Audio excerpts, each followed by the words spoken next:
Gentlemen, you may or may not know, Brian, you might not know it, but Mike, you may notice I've been relegated. Not in the usual habitat for an Ask Mike podcast.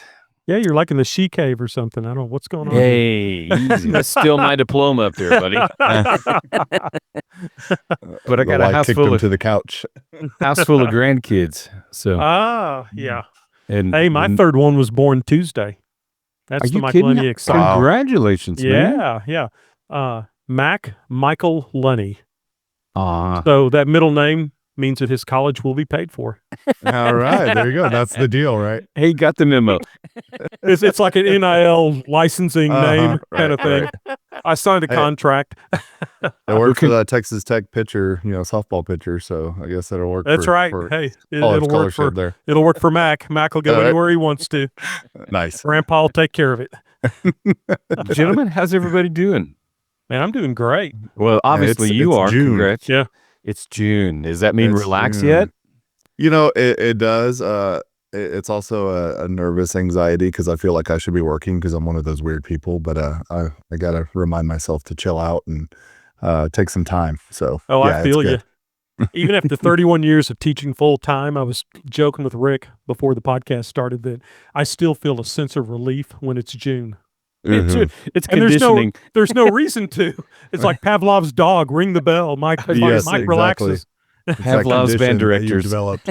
Yes, Yeah. exactly. And I understand the other part because then you sit at home and get some things done, and then you think there should be something I'm doing. Do we need to order some fill-in uniforms? Do I need to go over the budget? And you just kind of drive your own self crazy. Well, and then you get to where school starts back up again, and you're like, oh, I think I should have done all that stuff I was supposed to do around the house all summer, and I didn't get to. Well, I guess I won't get to it till next summer. So here we go. That's right. Well, there's another podcast waiting to happen. Exactly. Yeah. Well, men, I assume that you're still in band director mode enough that we can have or help some people this morning that might have some questions. And Brian, I got to tell you, I'm really glad to see you again. It's so nice to have you back. Enjoyed your conversation so much last time. It's an honor to be asked to be back, and I appreciate that very much. So, and like I told you guys, this is a great resource for people. I'm glad to be a part of it. Cool. Well, Mike, what kind of questions you been getting that Brother Hecimovich can shed some light and help us out today? Well, one thing that kind of came up is with the lack of funding and with the economy, and we're not going to go down that rabbit hole, I guess. We'll stay clear of that. Walk lightly of that. And in every program, it doesn't matter whether it's a very high profile, quote, rich part of town that your school's in. You're going to have some kids that are suffering economically. And the question was, how do we make those kids incorporate into our band culture? And how do we take care of those kids? Because they do need a little extra love and attention and financial attention at times to make things happen. So I thought about Brian. I don't know how open he is to this, but I heard you on the band yap, talking with Jose, talking about your upbringing and how, band and music's what kind of pulled you from a lower income upbringing into the rich man you are today at Fredericksburg. Yes. Or highly in debt, whatever. Maybe I could be if the housing market didn't take it all, but again, another podcast. Yeah. Well, yeah, it was one of those things where we were a part of a family that received a lot of government assistance, and I got a Pell Grant when I went to college, and I always say the government got its worth in the investment because I pay a lot more in taxes now than my family ever did growing up. So they're getting their money back and then some pretty easily out of me. I like it. I like it. Well, let me just jump in then, because I think that there's so many unique situations. Everybody really kind of has it's hard to say this lump and then this lump and really exactly hit everybody. I'm the oldest of 5 kids. Growing up when I did, Dad had a good job. I didn't, there was not necessarily any time where I was like, man, I'm without. But over 5 kids, the money spread pretty thin. And so I always considered myself middle class. That was but is it where I'm trying to get to here? Number one, it seems like we tread lightly when when we're talking about this, we don't want to offend people. Correct. Necessarily. And sometimes I think we almost, man, I'm going to have to reset here real quick. Is it our responsibility to help those kids? Number one, is that part of what we do? And I don't mean that in a negative way. Is it just the right thing to do, which I think is an obvious answer? And then how do we do that without waving the flag of, hey, everybody, look, we're helping over here. And then other people saying, well, so I probably just said about 50 things just to kind of get the thought process rolling. But you guys have been there, and I've only been there on the receiving side of it. So how do you go about it? I mean, do you look for people that need help? Do you wait for people to come ask for help? Now I'm going to shut up and let you two experts roll. Well, I don't know about experts, but I'll say a few things and kick it over to Brian. I think one of the hardest things to do is to communicate with the parents, because you don't know how thin that ice is. You know what I mean? You don't want to jump in and say, hey, I'm here to help you, and because I know you're having problems, because there's pride. There's pride to people are working as hard as they can. And when I worked at Academy for about a year, there were people working 3 part-time jobs with no benefits just to try to make ends meet. And so they weren't lazy people. And generally in these situations, it's not people who are lazy. It's people who've been under bad circumstances. I grew up middle class. Dad is an Air Force sergeant, and his highest salary is probably about $28,000. So I too went on a Pell Grant. But like Derek, I considered myself middle class. We lived in a 3-bedroom little brick home and across from the band director, and we had one car, and that one car took us everywhere. And so we just thought that's how everybody lived, because in my upbringing, everyone did live that way. Now, when I came to Wiley, it was a little bit different. When my son, as a 5-year-old, went to play at a friend's house, and he came home, and it was the nicest house I'd ever owned and lived in, where I owned it in Wiley. And he goes, Dad, are we ever going to buy a nice house? Oh, wow. Oh, ouch. So, yeah, and he was just honest, because his friend tried to be offensive, right? No. His friend's house had a swimming pool, and they had a whole giant playroom and a trampoline, and and all this other stuff, and it was just a huge home and 4-car garage with a golf cart, and you know what I mean. So, and great people, by the way, but it is different. So I'm going to throw it over to Brian, because you've kind of lived on both sides of this. Well, before Brian starts, let me say this too, because you said one thing about the pride. I will tell you that even when I started, Sharana, my wife and I, we started humble means, not the. I think it was pride, but I had this thing in the back of my head that I'm not asking anybody for help. By gosh, I'm going to go out there and work and scrape, and I probably put my family through a lot more hardship than I needed to in the beginning, out of pride. So yeah. And anyway, I tell you what, with my dad, as far as pride, I remember being in, I guess it was 1st or 2nd grade, and the school counselor and whatever, they gave us these forms to send home because we qualified for free and reduced lunch. And so I took that home, and my dad, he was not mad about it. He just goes, Mike, said, no one's going to pay for my kid's lunch.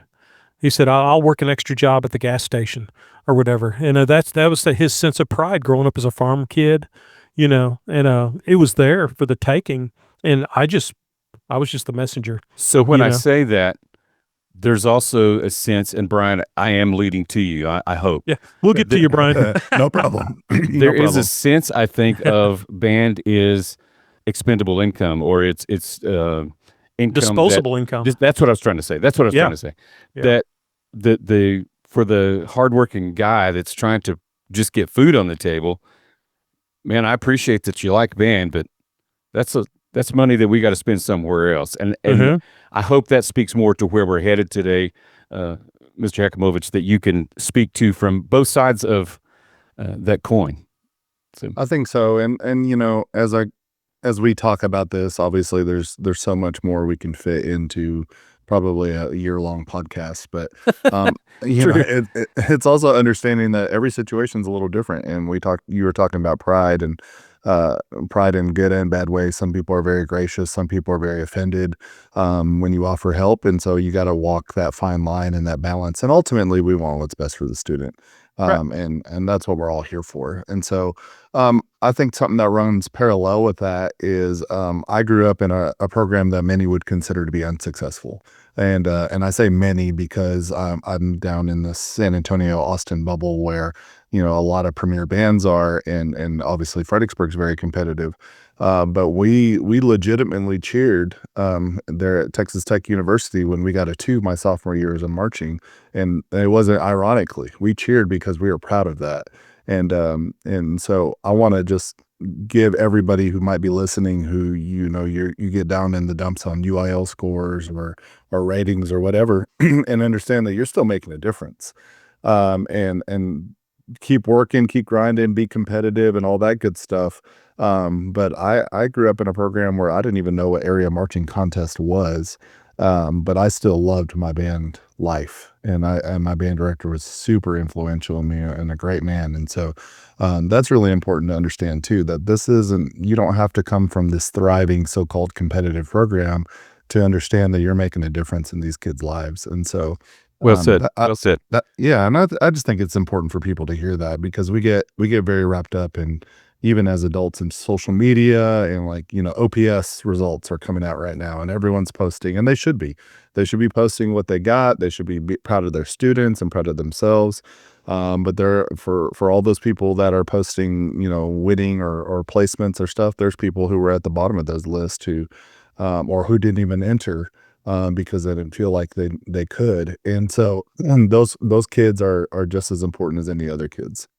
For me, growing up, I grew up in a very poor household. It was not uncommon to be told on Thursday that you needed to be out of your house by Saturday. And it was also not uncommon for someone to come and take our car in the middle of the night for repossession. In fact, there was one time in particular, the guy couldn't get the car started who was repossessing our car, and I went out and helped him start it. And so it's like, because it was a common thing. I knew exactly what was happening, and I knew why it was happening, and he was just doing his job, and so I went out there, and it was one of those weird thing where your steering wheel, if it's not turned the right way, your key won't turn, and kind of thing. And I showed him how to do that. And, it was just that was a very common part of our life, and honestly, I didn't know much better. I knew I wasn't like everyone else. But I didn't know what everyone else lived like. I just saw a picture of it, and so I also, a majority of my housing was seeing dirt through the floor and sun through the ceiling. And those of you who know me probably are tired of me hearing me tell that story, but it's just kind of how to describe my living situation without going into a whole bunch of detail. But that's the kind of housing I was living in, if we were even in that house very long. And I was still able to do a lot of great things, and that's why I'm such a proponent of public education, because I know if I didn't have that, I'd be living a very different life right now. And so with that, as we're going through some different testaments and stories and ideas about how to help our students, understand everybody has their own personal boundary and barrier on how they want to talk and communicate, both on the giving and the receiving side. Right. And everybody has a very different story, and it's not a one size fits all. And so the things we talk about here today should help, but they're not going to help 100% of the time, and they're not going to work 100% of the time. Cool. So first step, is it recognizing that you may have students that need help? I think assuming, and being careful, obviously, with that assumption, but assume that you have kids in your program that are much worse off than you realize. I still get surprised hearing a story either from a student themselves or through the grapevine about the conditions that some of our students have to live in, and they do such a good job about not wearing that on their shoulder, wearing that on their sleeve, that it's really hard to discern what types of kids those are, or how many kids you have in your program that are like that.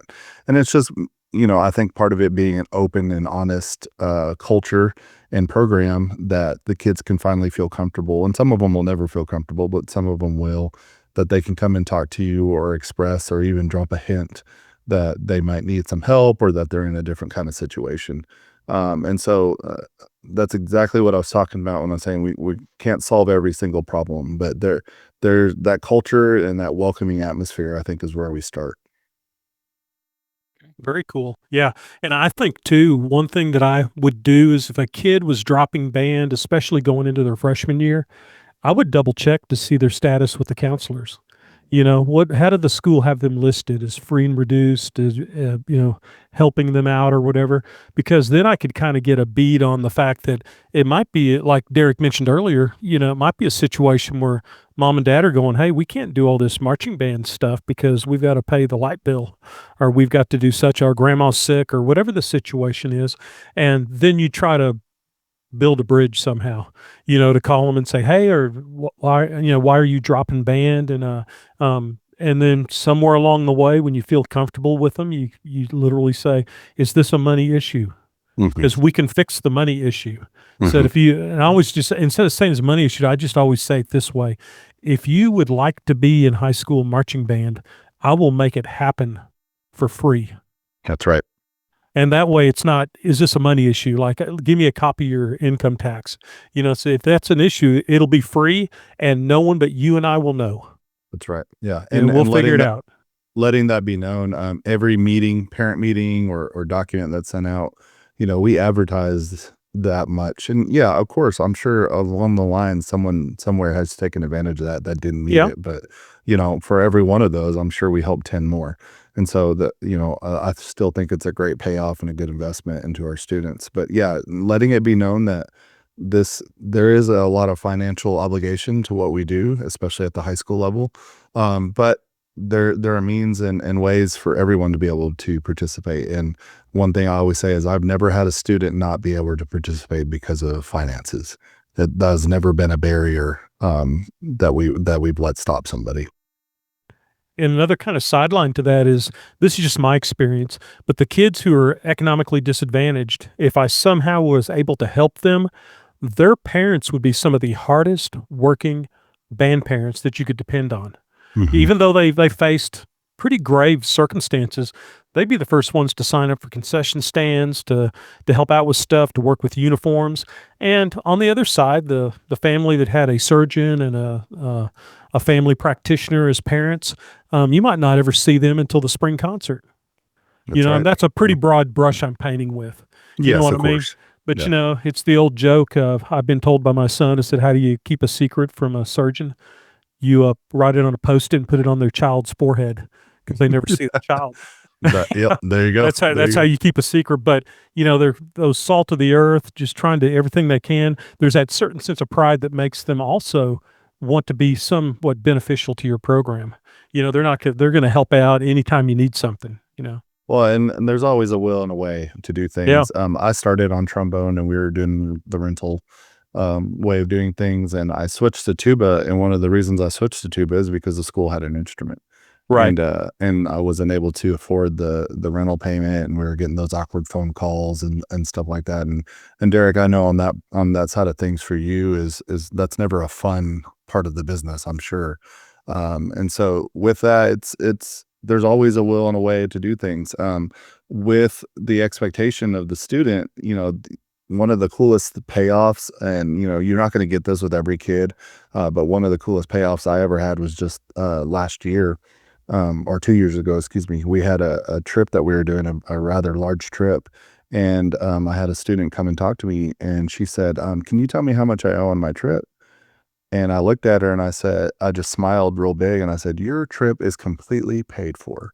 And it was because she worked so hard on her own fundraising, as well as some backers that has helped out. And that was such a cool experience to be able to see her face light up and beam, and get to go on this trip that she would have never have gone on, and never got to experience or be a part of. And, for me, we went on a ski trip, and if you're poor, you're not going skiing. There's just those are not simpatico. But for me, although I never became an avid skier, like, I just got to see, like, hey, there's life outside of barely making it. And that was motivation for me, and one of the many things along the way that band brought me that motivated me to try to be successful. Hey, can I jump in real quick because you brought it up?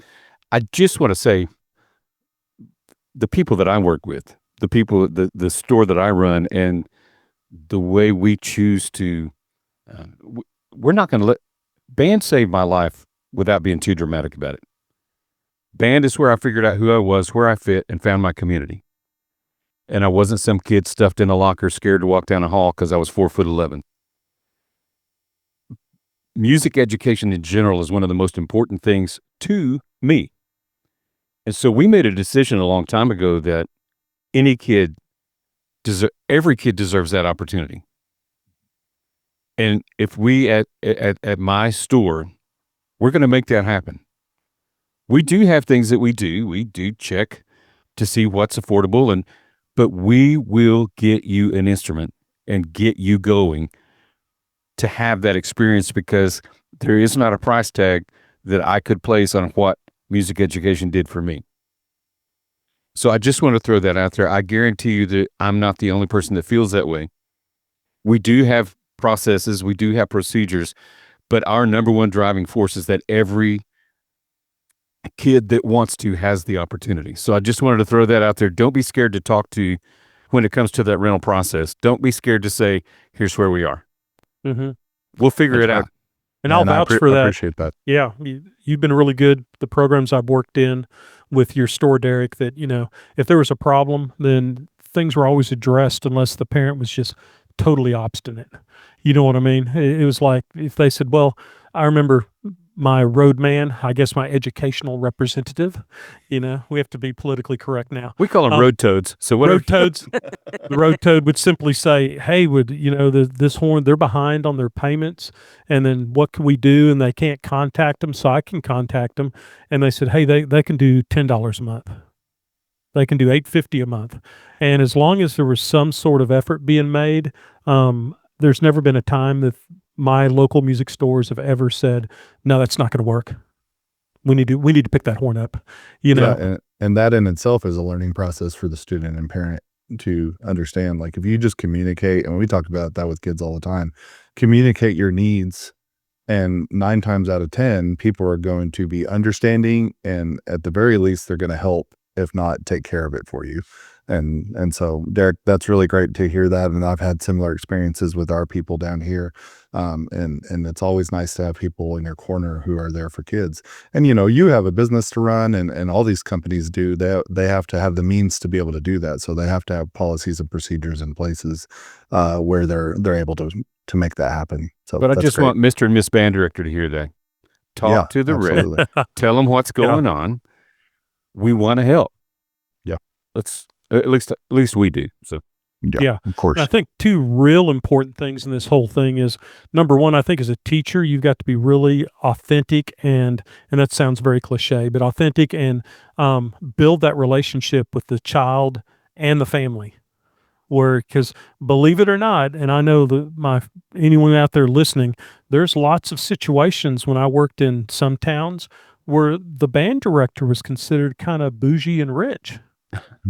I mean, they had a pickup. That's how I look at you guys. Yeah, it was only the band director's truck's only 2 years old, and he lives in a house and everything. So it can get very condescending if you're not careful. You've got to be very gentle and authentic about caring for them, instead of, well, what do we need to do to keep your kid in band? What can you do, parent?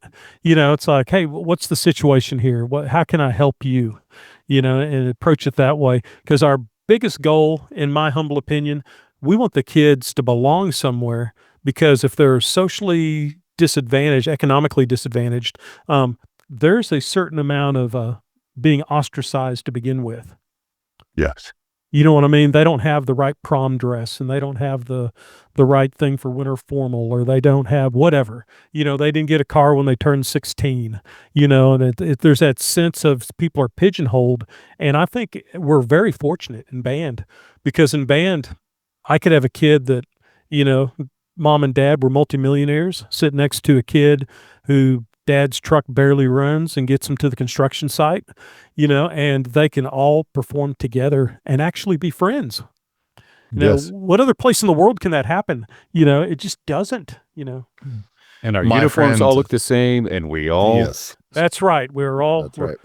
We all have our F band shirt on. That's right. I've forgotten that. Gotta be repping. Gotta be repping. For the listeners, that stands for Fredericksburg. Let's not get Fredericksburg Band. Absolutely. and it's F Bertberg band. logo rocking Yeah, out. yeah. We just want to make sure that's clear before censorship and takes us over. Yeah, they'll come and get you. Well, Yeah. and for me growing up, I grew up in the 90s kid when Michael Jordan was big, and shoes. Oh For man, yeah. whatever reason, shoes were like the status symbol in middle school and high school.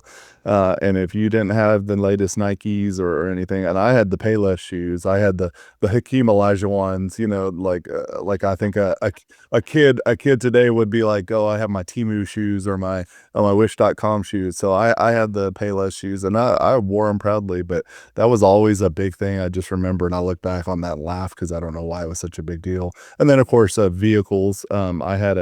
I had cars in high school that I would piecemeal together with summer jobs and whatnot, but it was not uncommon for my car to be sitting in the high school parking lot because it's not working. And I remember it being there several weeks during my senior year, and one of my teachers would go, "Whose red car is that's been parked out in the parking lot?" And I just raised my hand, Yeah. "That's mine. It doesn't work." Yeah, trying to save up some money for a battery. Yeah. Exactly, and that kind of stuff. So these kids are already dealing with this on their own personal way. And so talking about it just adds on to that. So that's why it can be even more uncomfortable, especially if they don't know you yet and understand where your heart is. And so that's why I think it's important to show that. And you're talking about being authentic. I think one of the ways we need to be authentic, kind of flipping the coin, is expectations should remain high for these students. I know that it can be really easy, especially if you have a really empathetic heart, to constantly be giving this kid the benefit of the doubt, which is a good thing. Don't get me wrong, but sometimes we give them a little too much, and then they learn that they can get away with it. I can tell you right now, as a teenager, and probably I'm sure as an adult in some way, shape, or form, I used it to my advantage at times to tell that story and get my way on things or get extra grace on things that I probably shouldn't have gotten extra grace on. So I think, also drawing a line somewhere on keeping those expectations high, and they'll respect you more for it. I know my band director did that really well with me and was able to keep me on a certain level of expectation that paid off in droves for me as I grew up. And so there's a balance to everything, and there's also a different balance level for every kid, unfortunately. So it's not a one-size-fits-all approach. Well, let me ask you this. Is there a time, and I'm sure it gets easier the more you get more experience in dealing with things, but is it something you just, if you think there's a need, do you just go say, "Hey, is there a need?" Or do you wait for people to approach you? I'm trying to help people who've never done this before or who need to be better at it. So I'm asking, do you wait for somebody? Do you wait till it's just so obvious that, you know what I'm asking? Am I asking it well? I think both things happen. I've had like a tuba player in 6th grade, and they decide they can't be in band, and I find out it's because they can't afford a mouthpiece, because that was just part of the process. And then when I was younger, I probably would have just let the kid quit band because I was too uncomfortable dealing with it. Or But I later, feel bad for you, but nothing I can do. but as I got older, it was like I could look up and figure out where the parent worked, and maybe she was a waitress at the cafe in Electra, Texas, and I would just go down there for lunch and say, "Hey, I wanted to ask you about your son. He's going to be a really good tuba player for me." He said, we have a certain amount of just old mouthpieces, and I can clean one up, and he can use one of those if that works for you." And just kind of try to do something to open that door. And it's amazing how when you're authentic, and if you try and you help, even if you stumble a little bit, if you do help their child, that parent will be beholding to you. You'll see some of those parents, with tears in their eyes going, "Yeah, I really want my kid to be in band. That's going to help so much." So our old band shoes. I said, we've got a whole box of old band shoes that are free. It's like bowling shoes. It's not going to kill them to wear someone else's shoes. Said, have them come see me after school, and we'll go up to the uniform room, and we're going to grab that box and we'll get them fitted, no cost at all. So you try to help out in that regard. And once you get that relationship built, I don't know, Brian, if you've run into this, I'm sure you probably have, but you build that relationship to the point of when they're a junior or senior, and the parents, by what they do as income, have probably never gone to college. And then you kind of approach the parent and go, hey, I think, your son could maybe do well in college. And they're like, we have no idea how there's some kind of FAFSA thing. And I don't know. They've never done anything like that. So if you take just a little bit of time and just kind of work with them, and we actually had a couple of band parents at Wiley that believe it or not, that was their given job as a band parent. I would talk to the parent, then I'd turn them over to that other parent who's a CPA in Abilene, and they'd say, oh, yeah, let me walk you through this process. Let's see what we got here. And it's amazing the amount of scholarship you can get if you just know the ropes to pull. And if it's not in their wheelhouse, they're scared. I mean, in my family, I was the first one and still the only one in my immediate family and my history of my family to ever go to college. Mm-hmm. Yeah, much less get a degree. So my parents had no earthly idea. They're great people. I mean, hardworking people. And we weren't, it's obvious that I never missed a meal, and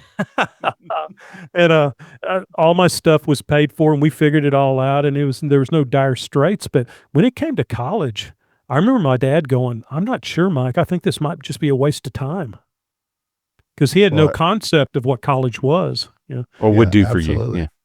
Well, and I remember the floating check when you used to be able to float checks. And so those were good days. If you don't know what I'm talking about, you basically write a check for one thing to cover another check that you wrote a couple days ago, and you hope it won't clear the bank in time. And sometimes you could time it right, and sometimes you couldn't.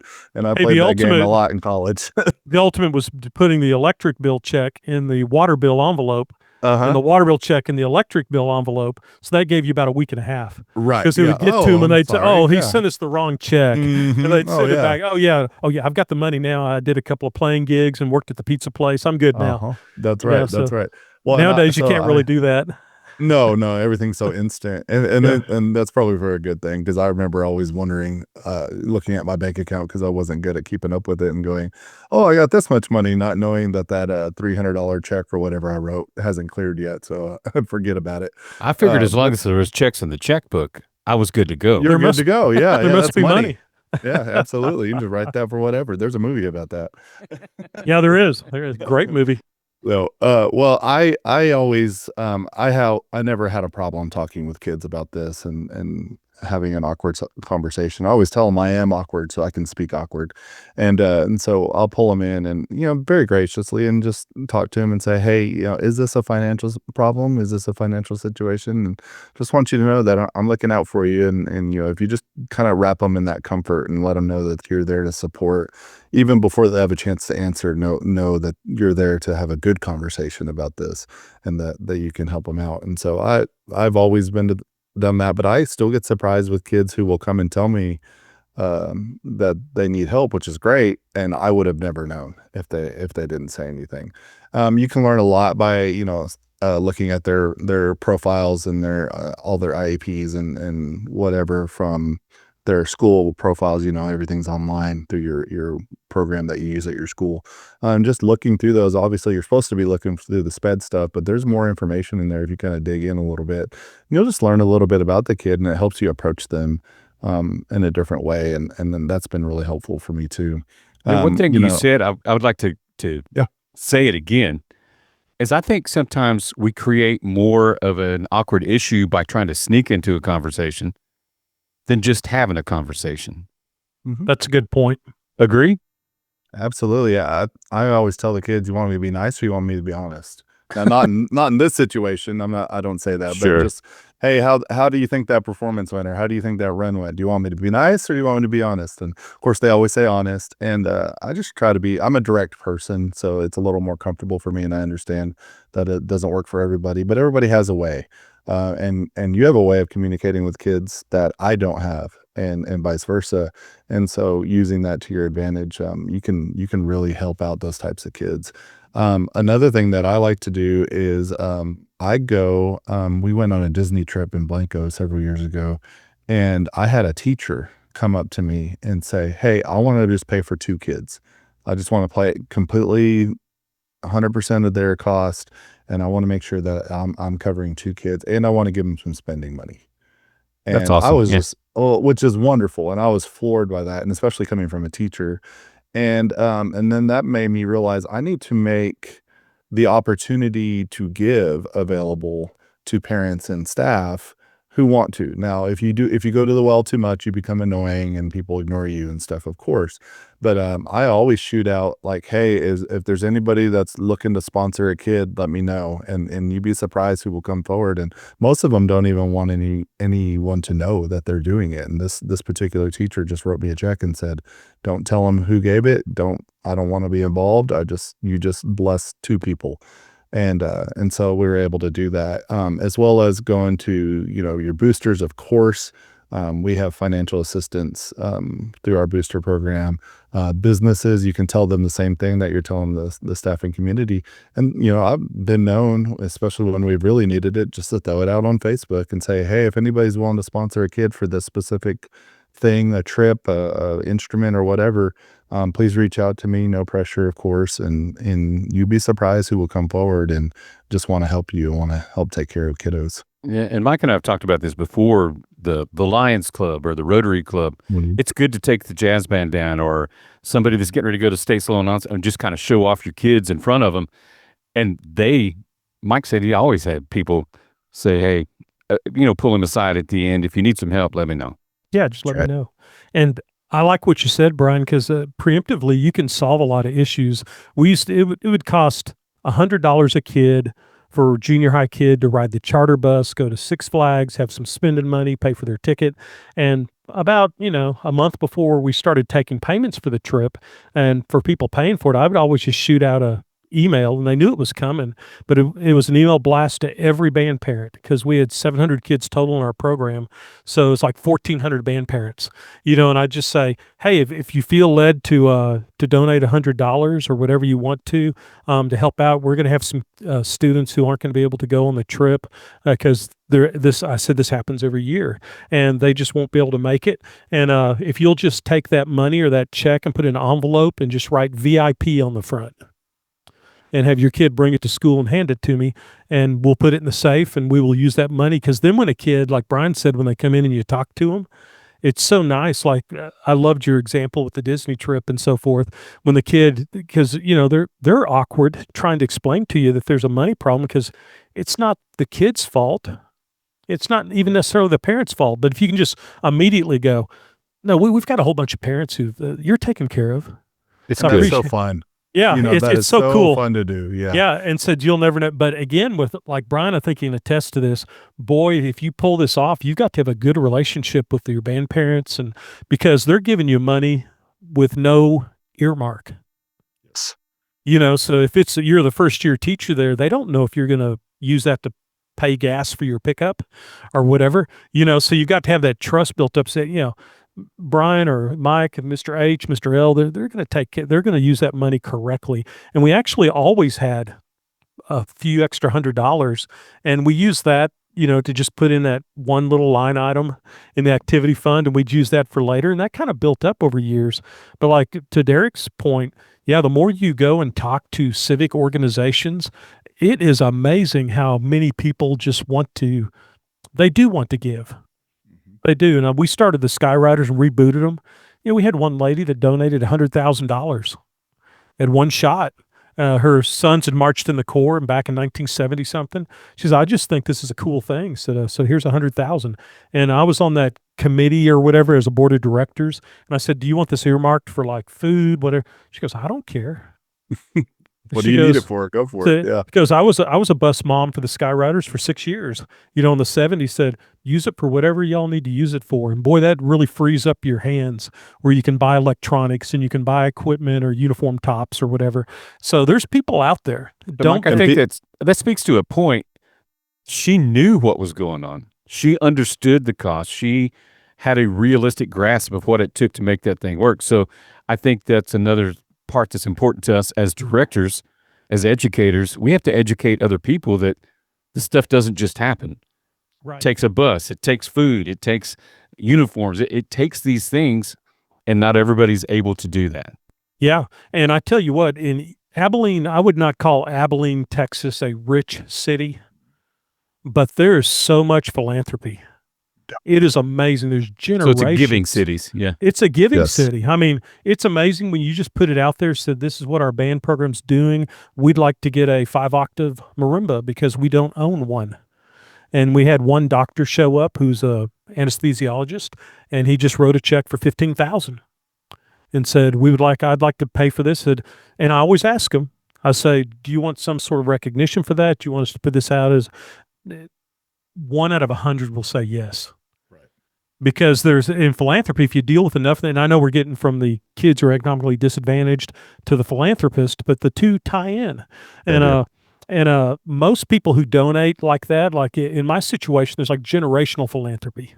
You know what I mean? So there's things that I donate to that because my father donated to. Isn't that interesting? And my son, he'll have the choice if he wants to donate to it, but that money gets in a designated donation fund as a CMA account, and then it goes where it needs to go. So don't be afraid out there, guys, to just literally just ask. Yeah, people will come out of the woodwork, especially to help kids. And you'd be surprised, they won't buy a chocolate bar, they won't buy a band card, they won't buy popcorn or whatever else you're selling. But if you tell them you're trying to help a kid go on a trip or help a kid be a part of the band, and the more specific you are, that's a little fundraising hack really, is more specific you are to what their money is going to, I think the more likely people are to give. If you just say, hey, give to the band, plenty of people will give. But if you say give to the band because we're raising money to do this and specific thing, people are even more likely, I think, to give in that situation. Yeah. And it's kind of chasing a little bit of a rabbit, but in 2002, we went to state marching with all white uniforms. They were 3 years old. We ruined them. Total downpour. That was the year from hell in state marching with Waco and the Mud Bowl and all that. And then our band parents, Derek, it was amazing. The kid broke Mud Bowl. Well, one tuba player broke his collarbone from falling down in Class 5A. You know, it was a night. That's why it's never been outdoors since then. Right. From that point on, it was always indoors. Yes. Yeah. Yeah, that's what made it happen. But, I went to my superintendent and said, man, these uniforms, no matter what we do, they're going to be spotted. It's going to be bad. He goes, well, we can't buy new uniforms. And to Brian's point, I went to the band parents and just asked. And I had 2 band ladies, wonderful ladies. They went out in the community and raised $150,000 in 3 days. Wow. And actually brought the actual checks to me. And I went to the superintendent and I said, here's $150,000. We're going to go to F.J. Miller. We're going to buy these uniforms. And it almost embarrassed him. You know what I mean? Yeah. Because he's like, so like Brian said, can be a wonderful thing. I said, be specific in what you're asking for. If you talk to someone at a board, the Dodge Jones Foundation here in Abilene, say, we would like to buy this electronics for the jazz band. Or to the point of today's podcast, we would like to have our fund flush on helping kids who are economically disadvantaged. And they love it. They love giving because most of them, it's generational wealth that's been passed down to them. So it doesn't even hurt when they give it. Think about that for a second. They just like giving. Another trick I like to use, and with this, you got to be careful because you can't do this with school budget. So you get your boosters to help, or you get a pot going on the side of whatever fundraising. You know what instruments look like and what quality is and what brands to buy. And so I am obviously adept at technology, and I can go, and we live in that world of online shopping. But when I need to get some instruments, we did this here in Fredericksburg. I know I said this last time, everybody thinks Fredericksburg has all this money. Main Street has a lot of it, but the school does not. And we needed clarinets desperately this year. And so we got some donations to buy some clarinets. And I went to pawn shops, and I went to eBay, and I went to Facebook Marketplace, and I even went to the Goodwill online store, and I found clarinets in all of those places, and I sent them into the shop. And if you just know you're going to need to send them to the shop right away and just expect that, you can find some good quality instruments out there. We had people who saw I was a band director when I tried to purchase on Facebook Marketplace, and they said, "Oh, this is for the band?" I said, "Yes, ma'am, this is for a student in our band program." And they said, "Oh, well, I'll just send it to you. I'll just get it to perfect. you." That's awesome. That's awesome. I love it. That kind of stuff. And so, everybody has their comfort level and limit on how much they want to do stuff like that, but there's always a will and a way. to make things happen. And I've done that for years. All my career is find ways to get instruments in kids' hands. And I've had to do a lot less of that as I've gotten to, more wealthy programs. But my first couple schools, eBay was my friend and pawn shops were my friend. And I still go pawn shopping to this day, just looking for something. And if I see a Yamaha clarinet sitting in a pawn shop for $75, I'll just buy it because I know I'm going to need it at some point, and I can send it to the shop and get it ready to go for whatever reason. In a like thought, we have people come in the music store all the time, say, I just want to donate this. It's sitting in my closet. I have no use for it.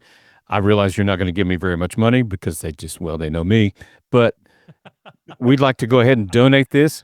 And so we'll fix it up. And then we let the fine arts coordinators know in our towns, we do have some instruments that were donated, and we're not going to designate who they go to. But if you have a director say, I got kids that need horns, that's what they're for.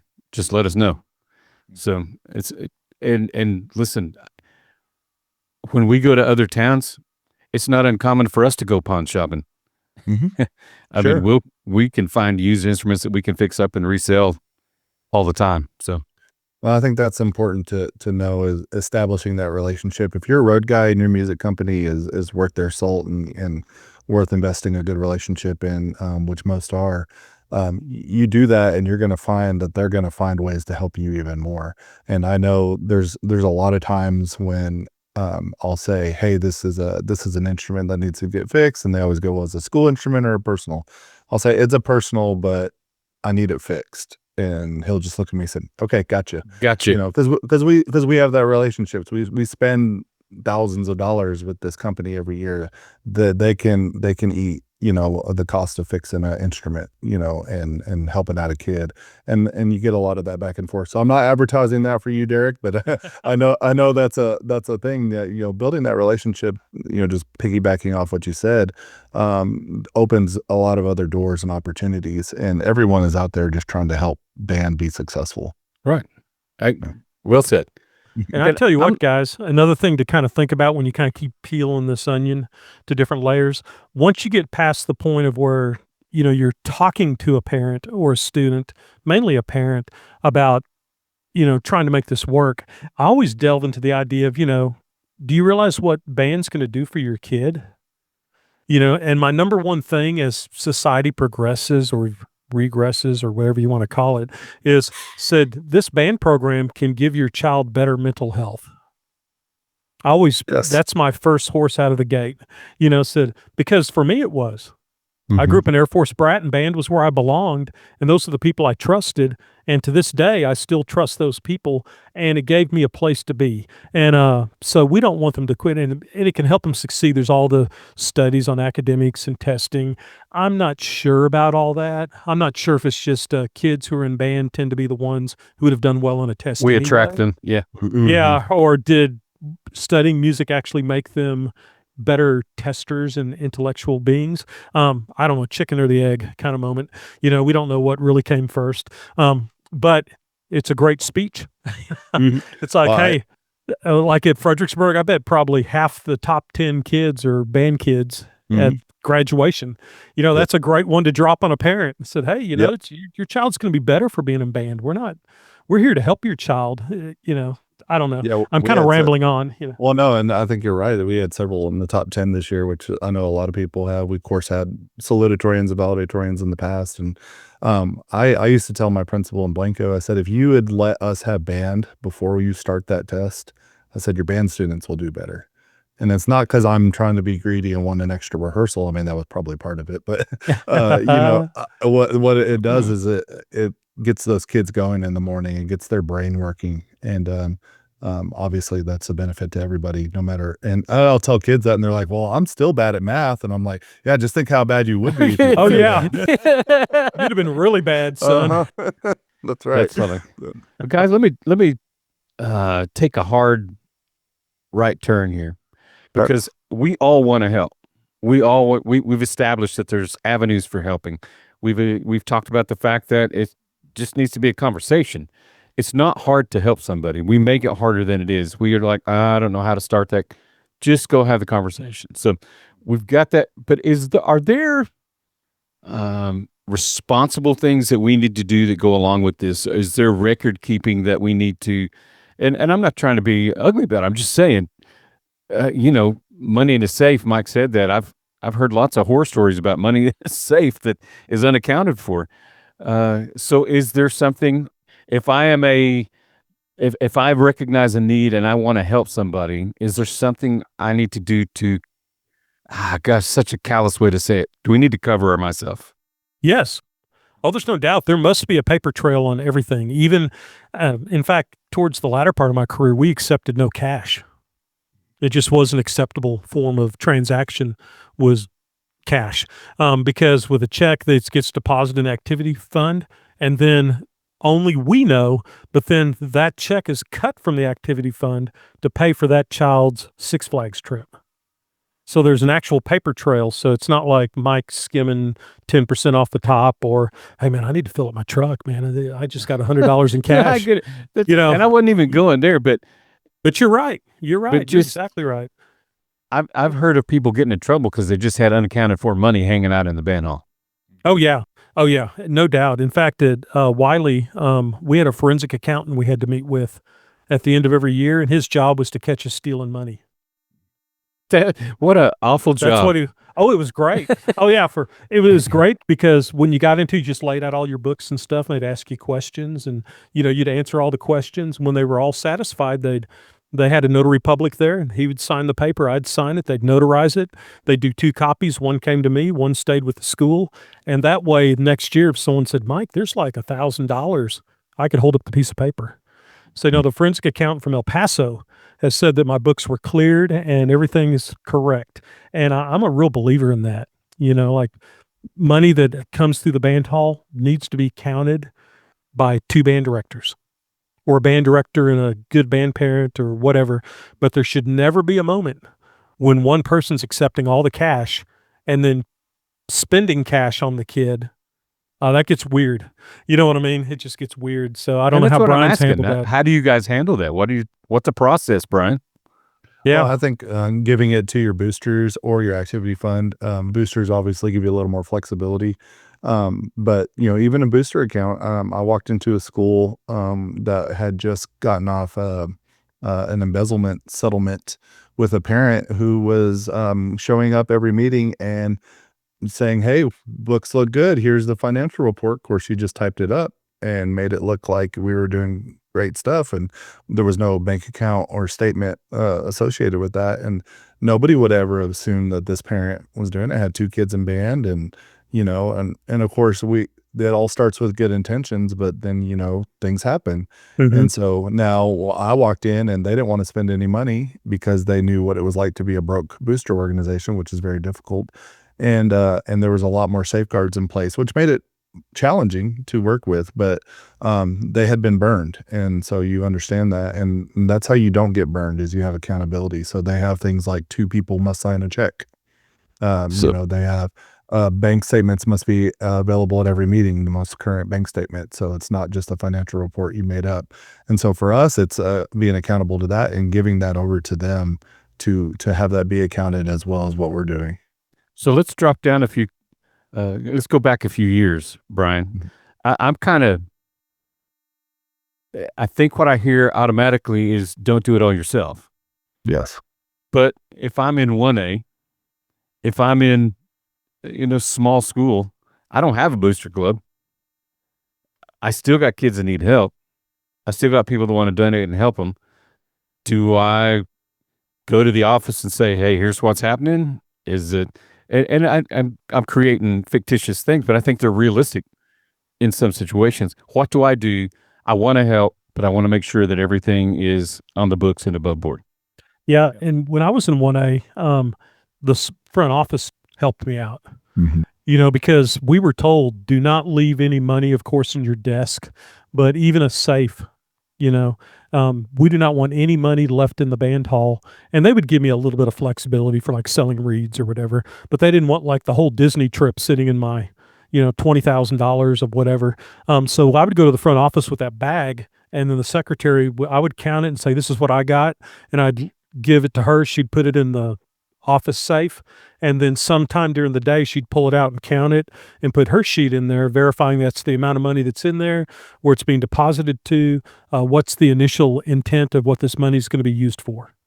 And that all kept the paper trail alive. So, with every booster group, I don't know if this is over the top or not, but I just received information from mentors. They said, don't be a signee, of course, on the bank accounts, but have full access at all times. I could go down to the bank and I could show them my driver's license. I need to see the accounts for the such and such band parent organization, and I need the statements printed out. And they would even hesitate. And accountability is a good thing. The band parents knew I was able to do that. So, if you get that band parent that collects the concession stand money, but then, their kids are going to Dallas to shop, so I'll put it back later. And they pull out $500 because that can happen. They knew that's not going to happen because it's counted by 2 or 3 people.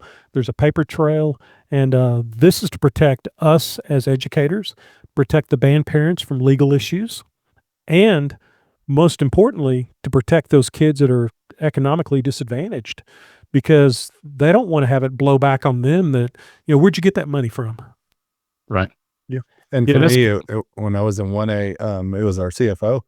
I just took a money bag and went down there and said, here's what I wrote down what everything was, what every payment was. We were doing a Dallas trip. And I was like, okay, so what's the right way to do this? And people are afraid to ask that because you feel like you should know. But I was a first-year teacher, and I knew I wasn't expected to know, but I was expected to do the right thing. And so what a great statement. Say that again. I might not be expected to know, but I'm expected to do the right thing. Right. Yeah. And so there is somebody, like you were talking about front office. We have a front office finance person at Fredericksburg who does our activity fund. So I don't always have to go to the CFO for everything, but small districts, you may only have one person. But there's somebody that can help you, and there's somebody that's willing to help, and you just gotta like swallow your pride and go, I don't really know the appropriate way to do this. Can you help me?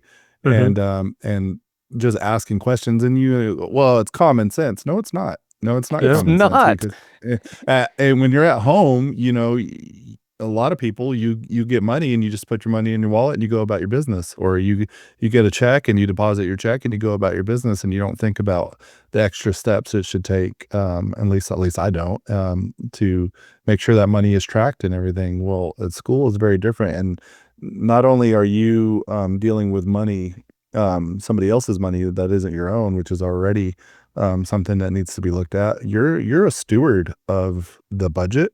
You're a steward of the money that was entrusted to you. You're a steward of payments that are entrusted to you. And so you have a moral and a professional obligation, to do the right thing and to be, to approach that with fidelity and do that the best that you can. And it's hard because you're trying to be a band director too. But there are people who will help you. And there's a parent out there who can be trusted. There's somebody in the school staff, and the school staff is always the best way because that's what they're there for. They're just like you are for the kids. And so they'll help you. And of course, parents when it comes to the boosters. So there's always someone out there that can help you. Right. And I've just got to say this because I am the sentimental, I am the empathetic, compassionate guy that's like, I just want to help. Here, let me help you. And just grab it and give and create the moment. But sometimes I have to stop and go, but there's probably some paperwork that might need to happen. Yeah. And Brian mentioned the idea of people think it's common sense, but also for those teachers out there listening, especially younger ones, every CFO has their system. So when you take a new job, the first thing you want to do, besides make sure you kiss up to the secretaries and the custodians because they rule your life, is to go to that CFO and say, how do you do your processes here? How do I order something? Because even if you're an experienced teacher, they'll do it different, and they're very analytical and logical in nature. And to them, it's common sense. And fairly unforgiving. Yeah. Not in a not to be rude or not to be mean about it, but this is how we do it. Oh, I sat in a meeting with the CFO and the superintendent, and the superintendent said he wanted to get something done. And the CFO quote was, you might sign my check, Mr. Superintendent, but you work for me. Wow. And that they is know it too. They and the superintendent backed down real quick. Mm-hmm. So we're going to get an A+ rating by the state I'm on gonna our try that out finances. at work. Yeah, That's right. yeah. Said you might sign my check, but you work for me, Mr. Superintendent. So make sure that you realize that you go and kiss the ring, and make sure that they realize that you work for them. You're not the band director coming in slapping down purchase orders. It's like, how do I do a purchase order? How much money do I have left? And all that ties into how we do all our economic situations, down to the kid who can't afford reeds. Mm-hmm. How do you, there's got to be a paper trail on that I gave away this. I think so. I gave away this many boxes of reeds this year to kids who needed those reeds, and it's listed out. Right. And it was paid for through this fund. Yes, exactly. Okay. That's one of the hardest things too. The reeds and the valve oil and all that. And, we don't have a music store in Fredericksburg that sells that stuff. And even if we did, I doubt the kids would be going and picking up their own stuff. So we purchase things for them, and then they purchase it through us. And there's a lot of, I'd be lying if there wasn't money that was like, where did that come from? What did we do? You have that from time to time. But I think the next step in this process here is admitting when you made a mistake, and don't try to hide it. Don't try to save face or anything. Just go, hey, look, I was busy. I took this money. I'm not sure where it came from, and that you can take your slap on the wrist and go about your business. But if you wait till the end of the year and your books don't line up, then you're in trouble. And it's like, well, why didn't you talk to us about this? Why didn't we have this conversation earlier? And you just try to be honest and upfront as much as possible with that kind of stuff. Right. Yeah, and I think all three of us have been in a situation where we are in charge, and I always want somebody just to come and tell me what's going on. I don't need elaborate butt covering stories. Just tell me what happened and we'll fix it. It's way faster and easier that way.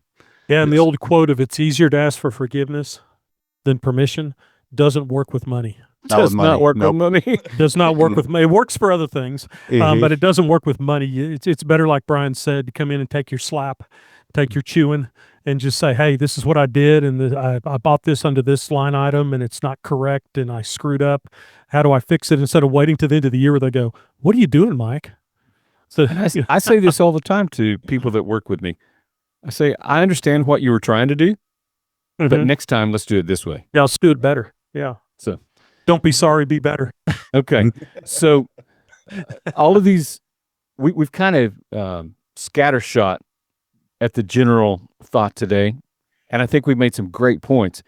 But Brian, take a few minutes and just kind of speak your heart on the whole subject of helping people that need help, best thoughts, practices, and I think we'd all agree it needs to be done.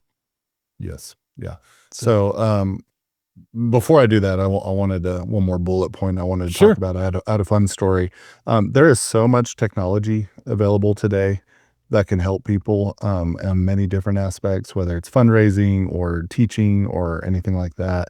I had a student who, would never be able to afford lessons, but he took it upon himself. He follows this YouTuber who plays trombone. And I would have never even thought to do this, but he just messaged the YouTuber and said, hey, here's our 3 UIL tunes. Could you play these for me? And I'll be darned, the YouTuber played the music along with the track, played his part for him with the music on the screen, like full production value, just out of the goodness of his heart, because he knew he was helping a student, and posted it to YouTube for this kid to have for him to practice. And he was a trumpet player who we needed to play trombone. And he was doing stuff like that, and the kids will do amazing things, and that has nothing to do with funding or anything, but that kid learned something there that he basically got a free private lesson just because he asked. Yeah. On that particular music, obviously it's not like a full-blown one-on-one thing, but there's just so much cool things out there, and podcasts and YouTube videos and resources that are free all over the place that can help you just reach as many kids as possible. One of my favorite sayings is, there are kids who the band needs, and there are kids who need the band. Ah, that's cool. Yeah. That was me. I was never the best musician. I was a good musician. I was a section leader and all that good stuff. I was never the best musician, and I actually went to college to be a computer scientist. I was going to be a coder, and music drew me back in to become a band director.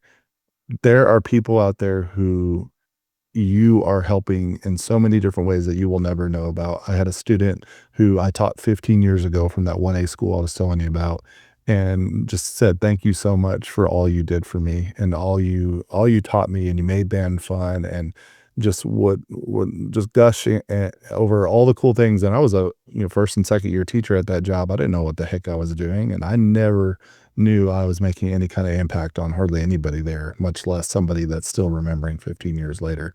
And so you're going to change people's lives for the better and not even know it. And so you pay it forward and you put that money in the bank and it's going to pay off for you. For me, growing up, music was a catalyst to realize that I could be more than what I was. And it gave me the confidence. It gave me the means to not only have a future, whether it's band director or not. Like I said, I didn't go for music at first, but I had a music scholarship. I was that was that story that band directors tell their students all the time. You don't have to be a music major to get a music scholarship. And that was case in point. That was me. That's how I started college, eventually becoming a band director. But there's so many opportunities out there for you to change people's lives. And when we tell our kids, I don't need any more band directors. I'm not trying to raise band directors here. I'm not even trying to raise musicians. That's great. That's an awesome byproduct. I want to raise good people. And so with that, the culture you're creating, the extra effort you put in to help students, is going to have lifelong impact for so many people. And some you'll see and some you won't see. And that's how important it is. And so, yes, there's definitely times where we go, it's just band. And we do that to help keep ourselves in check and keep our egos in check.